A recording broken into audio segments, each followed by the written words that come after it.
would you what do you think is the hardest thing about dating today for, you know, a lot of women? I think women, the career thing that we talked about, okay? Yes. So like a lot of women are very career focused Mhm. in like whatever that is that they're choosing to be in. Yeah. I've been in situations as well where men feel emasculated if they're not doing as well as you Mm. in terms of like whether that's money, or if they feel like you're doing better in what you're doing than them, and that causes issues then in the relationship. Okay, so what have men said that make that, or what have you heard that makes you go, oh, it's because of, you know, how well I'm doing as a woman? I've literally had someone say to me that it was like, so they were in a situation where I was making a lot more money than them. I was in a relationship with them. Yeah. It was kind of their choice because they opted to go and take a different career path. Obviously, they had to take a bit of a cut. But in return, it was I was supposed to accept not going on dates, not going on holidays, not doing all these things. To which I said yes to no dates, perfectly happy to do that. But I said I want to go on holidays, and I was like, if I'm going to say that I'm going to pay for the holidays, you can't really tell me that we're not going to do that, because I said I can go on holidays with the girls and I can do all that, but you're not going to like that either. So it's like you have to compromise here. I'll do the no dates, but there has to be a little bit of, you know. I hear that. So if you were earning more, why wouldn't you pay for him? That's what I was saying I would, but I was being told that no, that's emasculating. And we actually He said that to you? Yes. Really? Yes, and we actually did. We went on 2 holidays, but both holidays he kind of had attitude at me and ruined both of the holidays. Why did he have an attitude? Because it was like self-sabotage, because he didn't want to be there because he feels emasculated. And he said to you, I feel emasculated Yes. because you pay for stuff. Mm-hmm. Interesting. Yeah, and I also I have a lot of friends that have they're working very high powered jobs. I have a friend that works in law. I have a friend that works in asset management. They also have similar issues, or have had similar issues in the past, because men feel very threatened by them and what they do. I hear you. I'm going to keep it real with you, okay? I think there's a very small percentage of men who can feel quite insecure. Mm-hmm. But for the majority, it's really not that. I think the reality is, whether women realize it or not, if you are providing for a man, you don't respect him the same way as if he was providing for you. You don't respect him as much as the man in the relationship, because you feel like you're taking on a burden that you feel ultimately you want him to take on for you. Mm-hmm. Understand that. The disrespect that comes with that, or the lack of respect that comes with that, men feel it. And the biggest way that men feel love is appreciation and respect. So then this is where some guys can get abusive, right? Because they go, well, if you're not going to respect me through love, you're going to respect me through fear. Mm-hmm. Right? So a lot of the time, the emasculation isn't because of the money aspect. The money is just a number. It's actually because she doesn't respect him, and he can feel that because maybe she's providing more in that area of the relationship. And men don't take well to a lack of respect in a relationship, especially if it started one way. Like if it started where, you know, it was kind of more equal, or he was doing fine. He took a career shift, right? So you're going to take a pay cut. That's normal, right? But it would have started where he felt you looking up to him, thinking he's amazing, having a level of respect for him. And then as you stepped more into that role, the respect you would have had for him, it's even little things, the way you look at him, the way you speak to him, maybe even trying to tell him what to do. Because you're thinking, well, if I'm providing, right, I'm going to tell you what to do. But he's like, nah, that's not going to run. And that's what men feel. I hear what you're saying, and I do understand that. But say this situation that I'm talking about with my ex, I really don't feel like I did any of that, and I felt like I was being supportive in terms of he wanted to start. He was quite accomplished in what he was already doing, and he wanted to start something new. And obviously, there's that transition period, and I felt like I was being understanding of that and trying to support him through that. And I feel like that's where I don't know if men see sometimes the effort you're doing in that regard for them, as in. I wasn't putting pressure on him to go on dates and things like that, for example. So I'm being okay, we've been together for 4 years now. So are the dates really obviously they're important, but we can just watch a film on a Friday night. You know what I mean? And I wasn't making him feel a type of way. I don't think And he still had his own priorities. Like, he still had money to pay for his car every month. Like, he had a nice car. Yeah. Still had money to pay for his fancy gym membership every month. You know what I mean? I'm not complaining about him doing them How did things that make you for feel? himself. They're like, that was his priorities. But then it was my response, actually, honestly, in that situation was then, you've made your priorities like known and clear. So I just focus more on myself. Mm-hmm. And that's what, again, men don't like that, I feel like. What did that look like when you decided, okay, cool, I'm going to focus more on myself? Because you felt he wasn't prioritizing you. Yeah, I was pouring more into my work. Mm-hmm.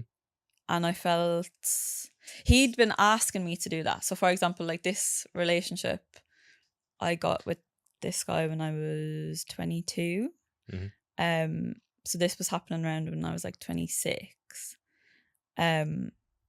So we've been together for quite a while. Mm.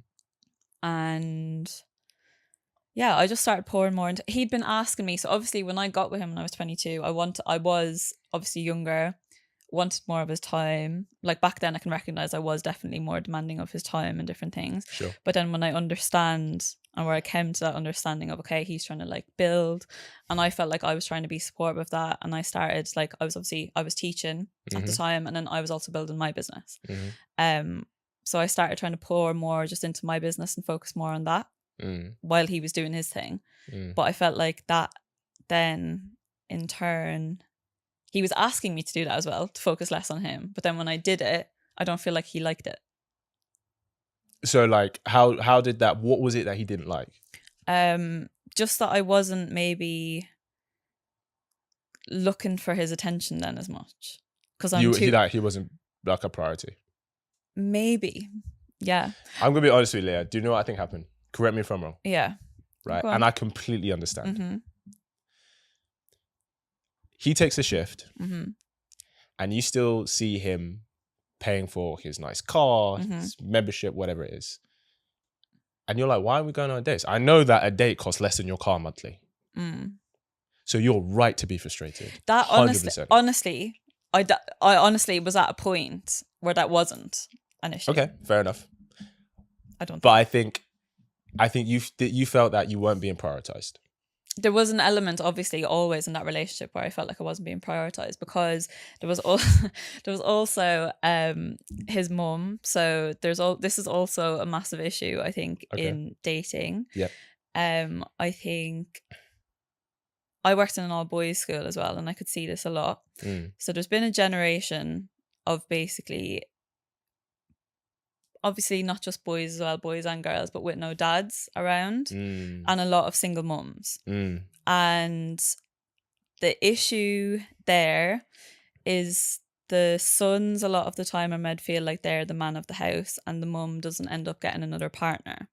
So there's like all this responsibility put on the son to be the man of the house and all of that stuff. And in the situation that I'm talking about, he was an only child. And that was very much the situation. So there was a lot of responsibility there on him. And it was also like, we'd been together for a long time. And it was like, I feel like there was guilt and pressure that he couldn't move to the next stage with me because there was still responsibilities at home. But also I do feel like he wasn't ready as well. Ready for what? Like that next step with me, like moving in with me and doing all of that stuff. So that was a point of contention in our relationship, and I do think that was also another reason. So you felt like he was kind of playing the man in his mum's life, and 100%. That was preventing him from playing the man in your life. 100%. Did you have that conversation with him? Yes, multiple times. What did he say?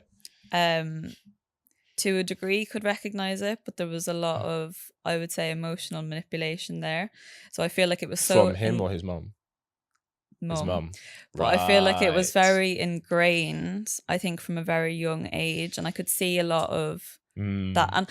And I witnessed this a lot when I was teaching in school, because I taught all boys, and I seen this situation happen and unfold kind of before my eyes a lot. I think it's quite common. Yeah, it's almost like the mum.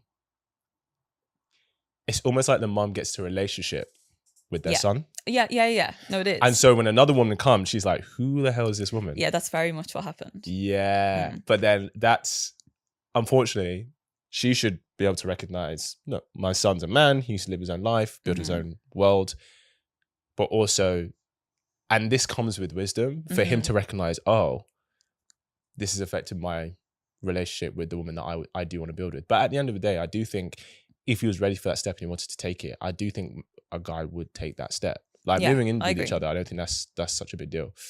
Okay, so do you think, what percentage of men do you think are actually intimidated by like a high achieving woman?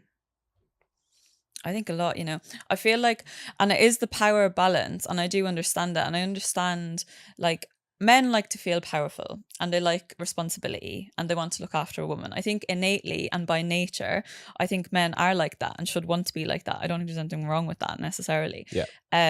But that's where the issue comes from, isn't it? And there's obviously all the stats and studies in America. It's like, what is it? Like women in America are like 2 times more likely to be degree educated than a man. And there's all of these now like issues in society because women generally, it is a generalization, but are excelling in what they're doing more than men. So that's where the problem is coming in, because men aren't rising up to be better than that. And they're actually, and that's where obviously incel culture and all of that has come from as well, is because instead of, so they see women doing better than them, and instead of trying to just level themselves up, it's then to bring the women back down. I hear what you're saying. Okay, there's definitely multiple things happening. So yes, you're right. Women under the age of 30 actually out-earn their male counterparts. Twice as many women go to university than men. So women are killing it. But the issue isn't that women are doing really well. Is that if you have a woman who is doing really well, she struggles to be with a man who isn't where she is. She struggles to date down. And if she does feel like she's quote unquote dating down, she feels like she's settling. Hope you really enjoyed that clip. If you want to watch the full episode where that clip is from, then I want you to click right here where you can watch the full episode. And if you're ready to claim your man today, enroll in my program below, and I'll see you there. Wishing you an amazing day.